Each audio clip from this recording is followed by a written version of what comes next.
नमस्कार दोस्तों, आप सभी का एक बार फिर से इस चैनल पर स्वागत है। मैं दीपेश और आप देख रहे हैं दीपेश तिवारी एजुकेशन।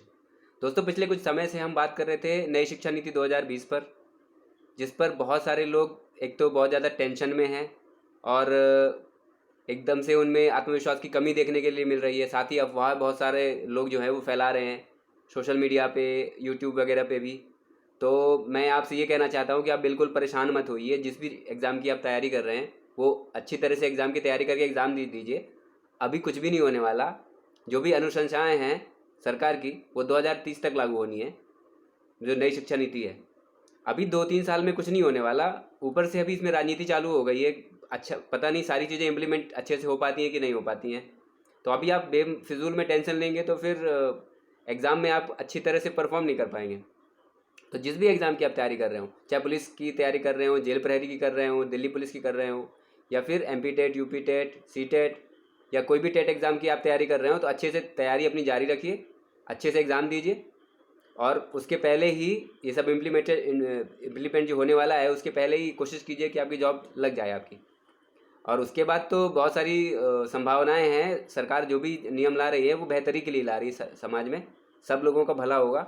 और बेफिजूल में आप टेंशन मत लीजिए कि B.Ed जो है वो अमान्य कर दिया जाएगा, या जो जिन्होंने D.Ed किया है उनकी जो डिप्लोमा है उसको अमान्य कर दिया जाएगा। ऐसा कुछ नहीं है। सबके लिए कुछ ना कुछ रूल्स हैं और सबके लिए सरकार सोचेगी कुछ ना कुछ अच्छा ही होगा। आप लोग तैयारी जारी रखिए, बिल्कुल टेंशन मत लीजिए किसी भी चीज़ का। देखिए, अब बात करते हैं पढ़ाई की। हम लोग काफ़ी आगे निकल चुके हैं। पूरा हमारे चैनल पे प्लेलिस्ट बनी हुई है, अच्छी तरह से डिस्कशन हुआ है। जो भी हिंदी और इंग्लिश का डिस्कशन है वो आपको MP में जितने भी एग्ज़ाम्स होने वाले हैं सबके लिए ये काम में आने वाला है। चाहे वो जेल प्रहरी का एग्ज़ाम हो या फिर आगे आने वाले पटवारी वगैरह के एग्ज़ाम हो, सब में ये आपको हेल्प करेगा। तो चैनल पर जाके प्लेलिस्ट आप वॉच कर सकते हैं। उसके अलावा ख़ास तौर से हमारा ये जो चैनल है ये टीचिंग एग्ज़ाम्स को ध्यान में रखते हुए इसको बनाया गया है और उस पर ही मैं केंद्रित कर रहा हूँ। हमारा जो आज का सेशन है वो आधारित है अधिगम अक्षमताओं पे या लर्निंग डिसेबिलिटी पे। सबसे पहले समझते हैं अधिगम क्या होता है। अधिगम का सीधे शब्दों में अर्थ है सीखना। सीखना अधिगम का दूसरा नाम है। और सीखने का मतलब है अगर हम अभ्यास के द्वारा या ट्रेनिंग के द्वारा हमारे व्यवहार में परिवर्तन हो जाए, उसको कहते हैं सीखना। कहने का मतलब, मान लीजिए मैं सीख रहा हूँ बोलना, तो शुरू में जब मैं बोलता हूँ, जैसे मेरे पहले के वीडियो आप देख लीजिए तो बहुत अंतर आपको देखने में मिलेगा। मेरे व्यवहार में आपको परिवर्तन देखने के लिए मिलेगा। अब मेरे शुरू के वीडियो देख लीजिए, मैं उतने आत्मविश्वास के साथ नहीं बात कर पाता था पहले जितना कि अब मैं कर पा रहा हूँ। सीधा उदाहरण मैं इसलिए अपना दे रहा हूँ क्योंकि आप देख सकते हैं, प्रत्यक्ष उदाहरण हूँ कि मैंने अभ्यास किया, मैंने अपने ऊपर काम किया और फिर मैं इस चीज़ को सीख गया हूँ कि कैसे बोलना है, कैमरा कैसे फेस करना है, कैसे रूबरू होना है इतने सारे लोगों के बीच। तो ये सीखना है। अब हम आते हैं अधिगम अक्षमता क्या होती है। अक्षमता या डिसेबिलिटी, यानी हम किसी चीज़ को सीखने के योग्य नहीं हैं। हमें कुछ ना कुछ ऐसी कमी है जिसकी वजह से हम कोई चीज़ सीख नहीं पा रहे हैं, अधिगम नहीं कर पा रहे हैं प्रॉपर तरीके से जैसा करना चाहिए हमको। तो उसको कहते हैं अधिगम अक्षमता। अब ये छोटे बच्चों में कॉमन होती हैं ये चीज़ें। अगर आप किसी स्कूल में टीचर हैं या आगे बनने वाले हैं तो इन सब चीज़ों का ज्ञान होना आपको ज़रूरी है, तभी बेटर टीचर आप बन पाएंगे। चलिए देख लेते हैं। एग्ज़ाम के पॉइंट ऑफ व्यू से बहुत इंपॉर्टेंट है और वैसे भी आपको एक जनरल नॉलेज के लिए भी ये जानना ज़रूरी है कि ये सब चीज़ें होती हैं और इनका मतलब क्या है। देखिए, सबसे पहला जो है वो डिसलेक्सिया है। इसको इंग्लिश में आप लोग कंफ्यूज मत हो जाइएगा। इंग्लिश में भी इनको यही बोलते हैं, हिंदी में भी यही बोलते हैं, ठीक है। तो हिंदी का नाम अगर आप खोजने लगे या ऐसा, कंफ्यूज मत होइए। एग्जाम में ऐसा ही सीधा सीधा आता है। डिसलेक्सिया को डिसलेक्सिया ही कहते हैं। डिसलेक्सिया का मतलब होता है पठन अक्षमता, ठीक है। पढ़ने में अगर हमको कुछ प्रॉब्लम है, बच्चा अगर पढ़ रहा है वो कंफ्यूज हो रहा है, पढ़ने में सही ढंग से पढ़ नहीं पा रहा है जो भी लिखा हुआ है बुक में या कॉपी में कहीं पे भी, तो उसको डिसलेक्सिया हो सकता है। मान लीजिए कोई बच्चा D है या B है, इसमें वो कंफ्यूज हो रहा है तो उसको डिसलेक्सिया है। ऐसे ही कुछ शब्दों में उसको दिक्कत होती है, जैसे डॉग को गॉड पढ़ता है और गॉड को डॉग पढ़ता है।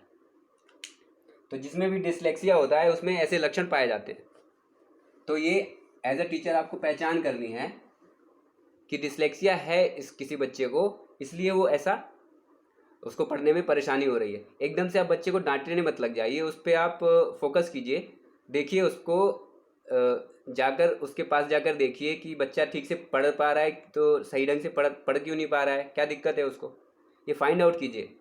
और ये समझिए कि जो छोटे बच्चे होते हैं उनमें बहुत सारी समस्याएं होती हैं, डिसलेक्सिया वगैरह धीरे धीरे ठीक भी हो जाती हैं ये सब प्रॉब्लम्स।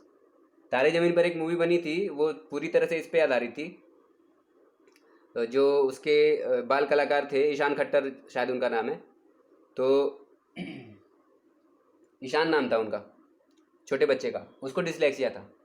तो बेहतर समझ के लिए आप वो मूवी देख लीजिए। वैसे मैंने आपको सीधे सीधे शब्द में बता दिया है, आपको समझ में आ जाएगा।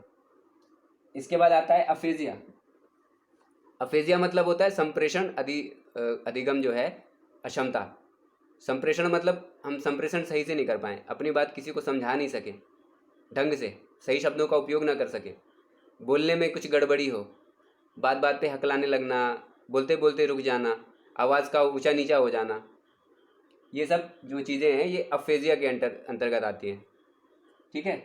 इसके बाद आता है डिस्ग्राफिया। डिस्ग्राफिया जो है लेखन अक्षमता है, लिखने में अगर प्रॉब्लम हो रही है, लिखने में किसी वजह से हम सही नहीं लिख पा रहे हैं, तो इस अक्षमता को हम डिस्ग्राफिया कहते हैं। ज़्यादातर जो डिस्ग्राफिया होती है ये होती है डिसलेक्सिया की वजह से। अगर कोई बच्चा जो है या कोई भी व्यक्ति जो पढ़ रहा है उसको सही ढंग से नहीं पढ़ पा रहा है, तो वो लिखेगा भी सही नहीं, सही पढ़ेगा नहीं, तो उसके हिसाब से लिख भी नहीं पाता सही वो। अगर कोई बच्चा डॉग को गॉड पढ़ता है या गॉड को डॉग, तो वो लिखेगा भी वैसा ही। तो इसकी वजह से प्राइमरी रीज़न है कि डिस्ग्राफिया होता है। लेकिन आप क्वेश्चन में ध्यान से पढ़ेंगे, अगर आपको एग्ज़ाम में क्वेश्चन मिलता है तो उसको ध्यान से पढ़िए। अगर उसमें डिसलेक्सिया है ऑप्शन में और डिस्ग्राफिया भी है, तो क्वेश्चन पढ़िए कि क्वेश्चन क्या पूछ रहा है, लेखन अभिक्षमता है या पठन अभिक्षमता है, किस चीज़ की अक्षमता है, और उस पर फिर आप टिक कीजिए। अगर लिखने की अक्षमता है किसी व्यक्ति में तो फिर वो डिस्ग्राफिया हो जाएगा, और पढ़ने की अक्षमता है तो डिसलेक्सिया हो जाएगा। ठीक है। इसके बाद आता है डिस्कैलकुलिया। डिस्कैलकुलिया जैसा कि कैलकुलेशन बीच में आया हुआ है, तो आप समझ जाइए ये संबंधित है मैथमेटिक्स से। किसी को मैथ्स पढ़ने में प्रॉब्लम है, मैथ्स को समझने में प्रॉब्लम है, इसमें भी बहुत सारे टाइप्स होते हैं डिस्कैलकुलिया के भी, पर ये समझिए आप कि गणित की क्षमता जो है गणित समझने की, उसको कहते हैं डिस्कैलकुलिया। जैसे 3/3 को कोई बच्चा 3+3 समझे, यानी ये जो निशान है ना गुणे का, इसको हम प्लस समझे, प्लस के निशान को गुणा समझे, तब ये जो है प्रॉब्लम उभर के सामने आती है। डिसकैलकुलिया, कैलकुलेशन, इसको आप कैलकुलेशन से जोड़ कर देखिए। ऑटिस्टिक डिसऑर्डर, या ऑटिस्टिक डिसऑर्डर का मतलब होता है कि कोई व्यक्ति स्वयं में लीन रहे, इसको हिंदी में स्वलीन डिसऑर्डर बोलते हैं। स्वलीन, स्वयं में लीन रहना, यानी बच्चा जो है स्वयं में सीमित रहता है, दूसरों से ज़्यादा बात करने से बचता है, भीड़ में जाने से बचता है, भीड़ में जाने से उसको डर लगता है, और संप्रेषण करने में उसको काफ़ी दिक्कत होती है। ये जो ऑटिस्टिक डिसऑर्डर है, इस पर भी एक मूवी बनी है, माय नेम इज़ खान, वो आप देख सकते हैं। तो बच्चा वैसा ही करता है ऑलमोस्ट, जैसा कि उस पिक्चर में दिखाया गया है। तो सिंपल सी ट्रिक्स हैं, वो अब मैं आपको लास्ट में बता देता हूँ। डिसलेक्सिया मतलब पढ़ने में प्रॉब्लम होगी। अफेजिया डिस्फेजिया मतलब संप्रेषण में दिक्कत होगी, बच्चा बात नहीं कर पाएगा, या कोई व्यक्ति जिसको ये समस्या है ठीक से वार्तालाप करने में उसको दिक्कत होगी। फिर डिस्ग्राफिया, ग्राफ से आप ध्यान में रखेंगे इसको। डिस्ग्राफिया मतलब लेखन अक्षमता है, सही ढंग से लिखने में प्रॉब्लम है, तो डिस्ग्राफिया। फिर डिस्कैलकुलिया, कैलकुलेशन से आप इसको याद में रखिए कि ये गणित से संबंधित है। गणित समझने में या गणित से संबंधित समस्याओं में किसी को दिक्कत होती है, गणित के संकेतों को जो अंतर जो है वो स्पष्ट नहीं है किसी बच्चे का या किसी भी व्यक्ति का, तो होता है डिस्कैलकुलिया। और स्वलीन विकार जो है ऑटिस्टिक डिसऑर्डर, इसमें बच्चा जो है या कोई भी व्यक्ति वो ढंग से संप्रेषण नहीं कर पाता, भीड़ भाड़ में जाने से बचता है, स्वयं में ही लीन रहता है, और एक दूसरे व्यक्ति से नज़र मिलाने से भी बचता है। एक मूवी जो है माय नेम इज़ खान, मैंने पहले बताया हुआ है, जैसा कि उस पिक्चर में दर्शाया गया है, वो ऑटिस्टिक डिसऑर्डर पे थी, और तारे ज़मीन पर डिसलेक्सिया पे थी। तो आशा करता हूँ आपको जो अक्षमताएं हैं वो समझ में आ गई होंगी अधिगम की। और जब आप क्लास में जाएंगे तो एकदम से बच्चों के ऊपर आप प्रेशर नहीं डालेंगे कि कोई बच्चा सीख नहीं पा रहा है तो उसकी कोई दिक्कत है, हो सकता है उनमें ये सारी समस्याएं हों जिसकी वजह से वो सही ढंग से सीख नहीं पा रहा है, सही ढंग से काम नहीं कर पा रहा है, जैसा कि उससे अपेक्षित है वो सही ढंग से कर नहीं पा रहा है। तो इन सब चीज़ों को आप खुद से कोशिश करेंगे कि दूर करें। ज़रूरत पड़े तो आप डॉक्टरी सलाह सलाह लीजिए और जल्दी से जल्दी इन सब समस्याओं का आप समाधान करवाइए, ताकि बच्चे जो है अच्छी तरह से अधिगम कर पाएँ, अच्छी तरह से आगे बढ़ पाएँ। एक बार फिर से मैं आपसे कहना चाहता हूँ कि अफवाहों से आप सावधान रहें, बेमतलब का ना सोचें, और जो भी होगा अच्छा होगा। अपनी एग्ज़ाम, जो भी आप एग्ज़ाम दे रहे हैं उसकी तैयारी कीजिए, वरना ऐसी जो वेव्स हैं, जो अफवाहों का जो बाज़ार है वो बहुत गर्म है। न्यूज़पेपर पे आप देख लीजिए, यूट्यूब पे देख लीजिए, ऐसे बहुत सारे आपको न्यूज़ मिल जाएंगे जो आपको भटकाने के लिए बनाए जाते हैं। तो आप उस पर ध्यान मत दीजिए। अभी कोई भी शिक्षा नीति जो है अभी इम्प्लीमेंट नहीं हो रही है रातों रात। 3-4 साल 5 साल कम से कम समय लगेगा और सारी चीज़ें उसमें इम्प्लीमेंट भी नहीं होगी।